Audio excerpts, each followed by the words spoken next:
What's up, everybody? My name is Advance, and this is Advanced Sports Talk. All right. So, it's been a minute since I've been back in the studio. I've been on the go. On the go. All right, so, first, before I get into anything, let's, if you haven't seen my short, you know that I'm celebrating. I have crossed 100 subscribers. Can we get some fireworks in the building? Let's get some. Where they at? Let's get some fireworks going. Yeah. Much appreciated. I appreciate anybody that tunes in, because I'm just another guy on YouTube. Y'all don't gotta tune in. Y'all don't gotta support me. Y'all don't gotta do nothing. I need to do a membership drive or something. Yeah, I'm gonna do that. Alright. So, I gotta come in here and deal with this. Before I talk about anything else, topic of discussion: Tom Brady. Where you been at, buddy? Where have you been? Oh, brother, where art thou? Nah, I know where he's been at. I made a video on it. I'm not going to talk about it, but we're going to talk about football. So, Tom Brady's been trending because there was one clip in particular went viral, and that was this still right here of Tom Brady giving his offensive line the business. All right, so there's been varying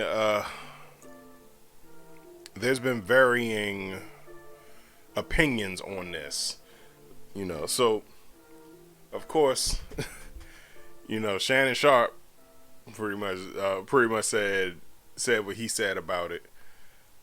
Not cool. It's a certain way when it's a certain thing when you embarrass somebody on live TV. It's a lot of emotions that come with that. So first thing that I thought about was back when the XFL came back, the year that COVID shut it down permanently, was 12 Gauge was on the sideline. I think he played for the Washington Defenders, and he told his coach. Now the XFL, they was trying this new thing where they did like sideline interviews during the game and not like before the half or anything. And they had everybody's mic'd up all the time. So you got the little directional mic on you at all times. So anything that you say is being captured. So what 12 Gauge said, and I'm saying 12 Gauge because I forgot his actual name. Cardale Jones. How did I forget that? All right, so Cardale Jones was talking to the coach of the Washington Defenders, and he said, we need to do something about number one. Number one ain't ready. Number one was the receiver that he was throwing to. So what happened was, this kid's been missing. He's been dropping passes all night. And it wasn't even really all night. He dropped like maybe 2 or 3 passes, but they were crucial passes, like third down and whatever. So, yeah, Cardale Jones was like, yeah, man, he needs, we need to sit him down because he ain't ready. For his input, Cardale Jones got sat down. So that's the first thing that came to mind when this situation came up. And mainly because of the embarrassment part of it. So because it's like, because when it happens on TV, like it's certain thing. And then when you came up in a roasting culture like I did, like you got to deal with that. Like you got to deal with your friends saying like, you got chewed out on live TV. And man, that's something. But yeah, so you got to deal with that, and it was like, and it made national news.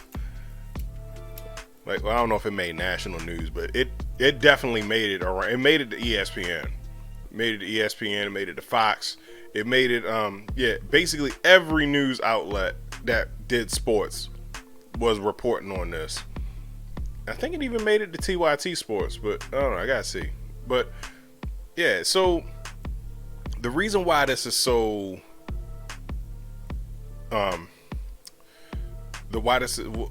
well, let me give context to what happened. This happened after a 3-and-out, after a crucial third down play. Tom Brady got sacked from behind because the left tackle got beat. And yeah, he got sacked and he fumbled. Oh, that's what it was. It was a fumble. He fumbled the ball, and this was a case where like he didn't even see the guy coming. But and I kind of get it, because it's like you're looking downfield, you see the guys you want to throw to, you about to wind up and you get hit, like, and it just messes your whole groove up. And yeah, I get it, but at the same time, if you've been watching this channel, you know that I've been saying it. Tom Brady's been off. His game has been off all year. And we all know why. We're not going to talk about it here because I already talked about it. But yeah, we know why. But it's like the game is out of sync. And also it has something to do with the fact that we're playing two rookies on the offensive line and a second-year player that is playing a new position. So yeah, there's that. So we got a new guard, two new guards, and a center. Because the new center, the person that's playing center now had to move over from guard when Ryan Jensen got hurt in the preseason. So yeah, so to a certain extent, I get Tom Brady saying, hey, we need to pick it up. But at the same time, and I think somebody might have gotten his ear, because, now he's saying, we need to come together. We need to come together and improve as a team. Somebody got in his ear, was like, hold up, Tom, like, you haven't been yourself either. Either that, or somebody showed him one of my videos. But hey, I don't know. But no, but see, the thing is, like, all right, so Shannon Sharp kind of likened this as to being fussed out by a coworker. And he was like, man, you don't get out of my face. So, all right, so I disagree. I disagree. So I wouldn't necessarily say that a quarterback would be the equivalent of a coworker. I would say he's more of like a supervisor. If a supervisor's job is to supervise, contrary to whatever you may think. Man, I ain't listening to no damn supervisor. He's supposed to supervise, motivate, make sure the job gets done. He's supposed to be that middle ground buffer between you and upper management. So yeah, Tom Brady. If you ask anybody that watches football, they'll tell you, description of a quarterback is the leader of the team. So Tom Brady digging in his offensive line's ass, is expected, because we've seen him chew out people before, in New England, and we've seen him chew out people in the past. So this is nothing new, really. The my only issue is that, like, this is a case where Tom has to reflect and say, hold up, I've been playing bad too.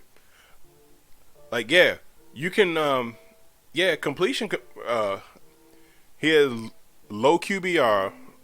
I think he's fifth in passing, I believe. Fifth in passing. I gotta look up the stats, but yeah, great in completion percentage. But it's easy to have good completion percentage when everything is 5 yards out. If you're throwing everything short, throwing everything underneath the defense. Because, what game was that? That was the, I think it was the Kansas City game, I believe. He was 10 for 10. He was 10 for 10 at one point. But he was 10 for 10, and we only had 3 points. And Kansas City was, at that point, they was about to take off. So they was about to get their second touchdown. And, like, you can easily look at the stats and say, oh, well, yeah, he, going into the half, he's made more completions than misses. So what's the problem? Everything is short. And I don't know if that's a case of, like, the receivers not getting open or what, but no, I know that this is a this is a better Tom. This is not the Tom that we've seen in recent years.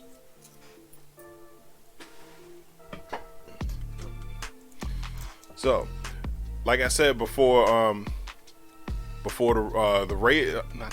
Oh my God, thinking about Mariota. Before the Falcons game, I said, Tom, you can't see it, but yeah, I said, I need 4 quarters from you, buddy. Yeah, I stole Ice Cube's gimmick, but I'm paying homage by acknowledging that it's Ice Cube's gimmick. I said, I need 4 quarters. I said, it's a ice cold soda or a snack out the snack machine. Not both, but one or the other. Then I did the same thing Sunday. Tom, 4 quarters. Remember who you are. I took it a step further and was like, hey, score 1 touchdown per quarter. 1 touchdown per quarter, and we will win, I promise you. He heard score. So we've had I asked for 4 quarters and I got 1.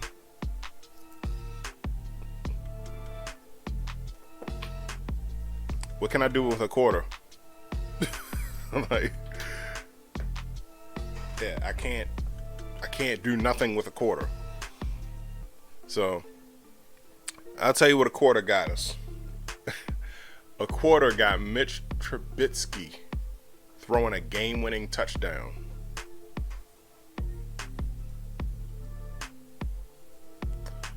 We lost to a rookie in Mitch Trubisky. And I know somebody is thinking, well, the Steelers defense is good. No. The Steelers had, like, they was missing like 3 or 4 starters. So what happened? Why? The only person that, the only offensive talent that we're missing is AB. Oh my God, I did it again. Julio Jones. Julio Jones is the only person that we're missing on offense. Chris Godwin is back. Mike Evans is back. We still got Scotty Miller. Him and Brady have been bumping heads lately, though. So, yeah. So, I don't know what the deal is. But I don't know, whatever funk that Tom Brady is in, I hope it gets sorted out, and I hope like that, because hey, we're approaching the halfway point. This is the point where wins start mattering. We are 3-3. We are tied with the Falcons for the head of the division. The Dallas Cowboys and the Minnesota Vikings have better records than us. I'm just saying. The Vikings is a little bit more understandable, but Dallas did it with a rookie quarterback. No, he's not a rookie. He did it with a backup. He did it with a backup quarterback. Speaking of which, that's going to be a topic of a whole nother discussion. Because, yeah, be ready for a divided locker room. But in any case, all jokes aside, yeah, man, Bucs need to pull this thing together. I said, like, I know that you can't win them all, but I would rather lose to an elite team that's considered a heavyweight than to lose to a team that we definitely should have beaten. Like, matter of fact, I'm gonna go out on a limb and say that we should be 5-1 right now. Because if we had to lose that Kansas City game, then we had to lose it. Because, like, that game was just an ass whooping. Ironically, that was actually the best game that Tom Brady played for one half. But yeah, like, if you hold Aaron Rodgers to 14 points, you should win.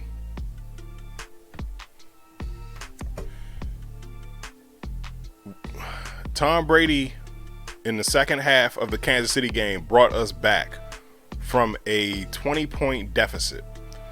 So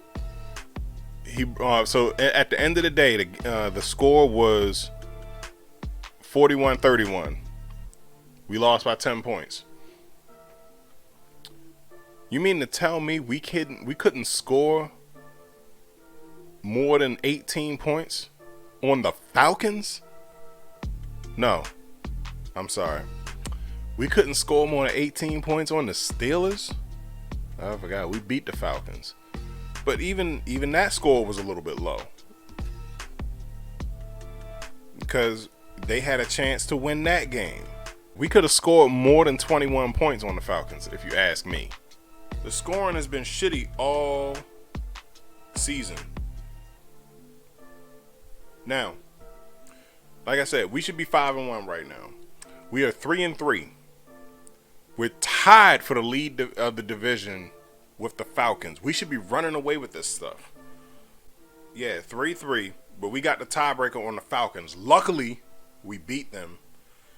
Saints is 2-4. Carolina is 1-5. We face Carolina coming up. So listen, Tom, you better get your shit together, cause these next 2 weeks,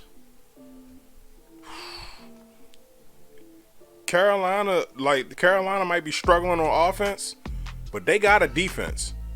If you thought you was getting hit before, man, look, these next 2 weeks, you got the Panthers. Panthers got a good pass rush. You got the Ravens. The Ravens is the Ravens. Take my word for it. I live in Baltimore.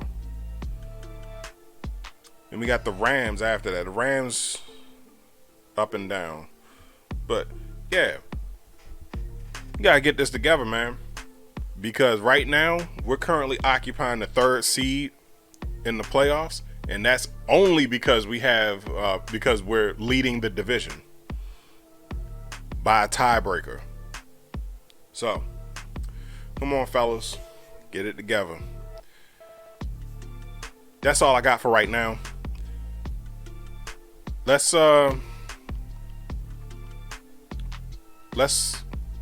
erase this. Let's get this guy back. Go out on a high note. If this is your last year, oh, that's another thing. They was joking about like being a mid-season retirement, to which he laughed off. But yeah, man, like no, that's not gonna happen. Go ahead, ride it out. Finish the season. Do what you gotta do. In any case, my name is Advance. Don't forget to like, share, subscribe on all my social medias at the bottom.